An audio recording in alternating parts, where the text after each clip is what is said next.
অত্যন্ত ভারাক্রান্ত মন নিয়ে আজকে আমরা এখানে উপস্থিত হয়েছি। এখানে আমরা আমাদের এক ব্যবসায়ী ভাইকে হারিয়েছি। সে শুধু তার স্বাভাবিক মৃত্যু নয়, তার এমনভাবে মৃত্যু হয়েছে, এই বর্বরতার যুগকেও হার মানিয়েছে।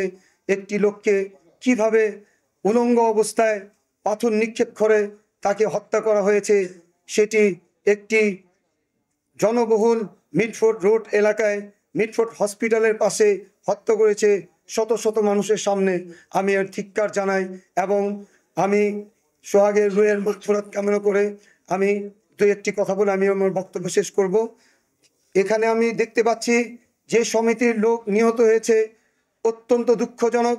ভাঙ্গারি সমিতির থেকে আজ পর্যন্ত আমরা একটি বিবৃতি, একটি কোনো প্রতিবাদ পাইনি। আমরা এখানে কোনো নেতৃবৃন্দকে দেখতে পাচ্ছি না। ওনাদের যে এক ব্যবসায়ী নিহত হয়েছে, যে কী কারণে, এটা বোধগম্য নয়। বিগত 5ই আগস্টের পরে যখন সবাই ব্যবসায়ীরা আতঙ্কিত ছিল, তখন আমরা 5ই আগস্টের পরে 7 তারিখে আমরা এখানে উপস্থিত হয়েছিলাম।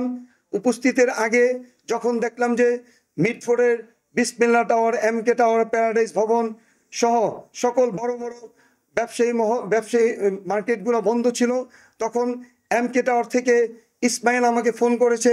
ইসমাইল আমাকে বলেছে যে ভাই, আমাদের মার্কেট তো আমরা বন্ধ রেখেছি।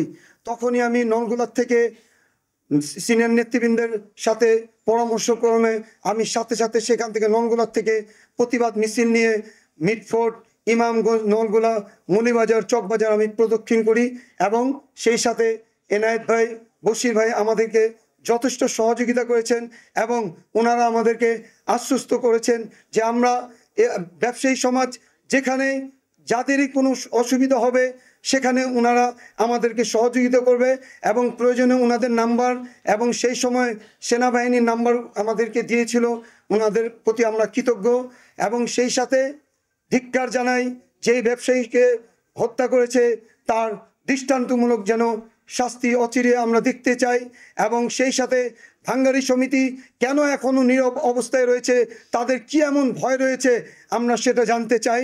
তাদের কি এমন ভয়ভীতির মধ্যে রয়েছে, তাদের তাহলে এই অ্যাসোসিয়েশনের দরকার কি? যে অ্যাসোসিয়েশন করে যদি ওই ব্যবসায়ী যদি নিরাপত্তা না পায়, একটি প্রতিবাদ মৃত্যুর পরে যদি একটি প্রতিবাদ যদি ওই ব্যবসায়ী সমিতির পক্ষ থেকে যদি না আসে, তাহলে এই সমিতির কি প্রয়োজন আমাদের? তাই বক্তব্য দীর্ঘায়িত করব না, এখানে অনেক সিনিয়র নেতৃবৃন্দ রয়েছেন। তাই আবারও আমি নিহত সোহাগের রুহের মাগফিরাত কামনা করে আমি আমার সংক্ষিপ্ত বক্তব্য শেষ করছি। আসসালামু আলাইকুম রহমতুল্লাহি ওয়া বারাকাতুহু।